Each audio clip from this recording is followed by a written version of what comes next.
what they got.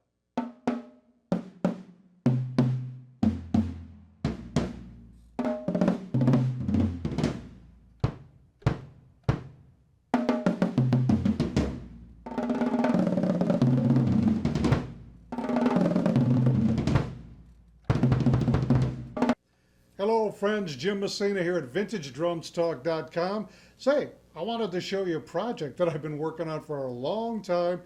Finally got it finished. As you can see, I got a wacky set in front of me. These are North drums from the early 70s, okay?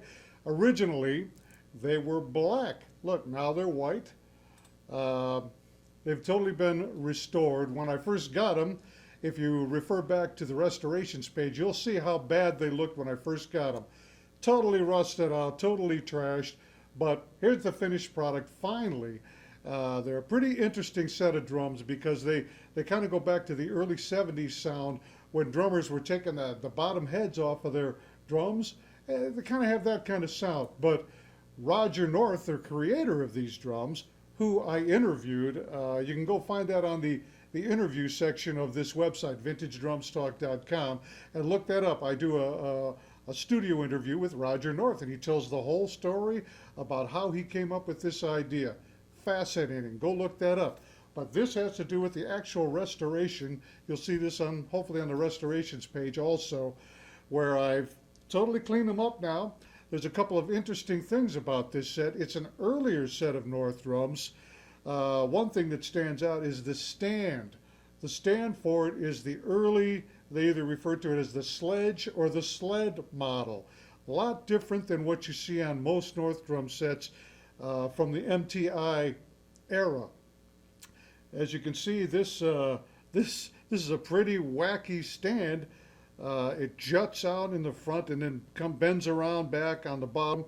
It has a curved bar to accommodate the toms, but you don't see too many of these. This is the earlier sledge stand. It was all rusted out. I had to do a lot of wire wheeling. If you really wanted to continue this, you'd probably want to plate it, but it's not really necessary.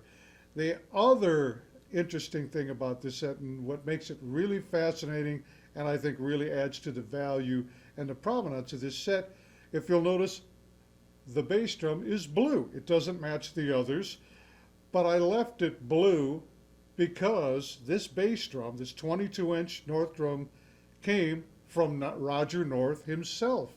When we were doing the interview, we had a little discussion. I told him I was working on this set, didn't have a bass drum for it, just had the toms, and he mentioned that he had a raw shell still left over from the days when he was making these drums.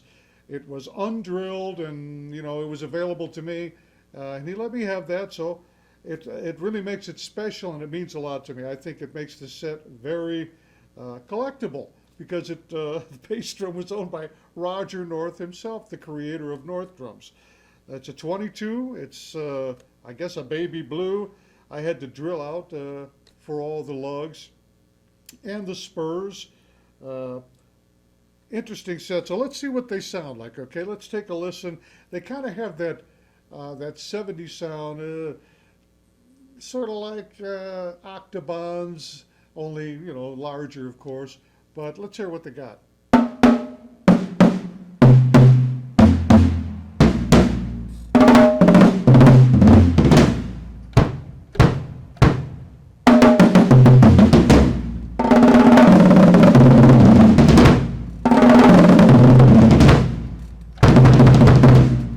Well, that's kind of the sound from the 70s, the bass drum. Pretty cool. I just have a pillow in there, that's it. Of course, I'm using some Remo rings here, but when you take them off, you can tune them up, bring them down. They sound really big when you have nothing on them. There's a set of pinstripes on here, and believe it or not, these are the actual heads that were on these trash toms when I first got them, probably 6 years ago. It's taken me that long to kind of get this thing finished. I work on it a little bit, then I stop for a while. But these are North drums, a wacky set, and a real innovation by Roger North. I'm glad to have finally finished this restoration. Jim Messina for Vintage Drums Talk.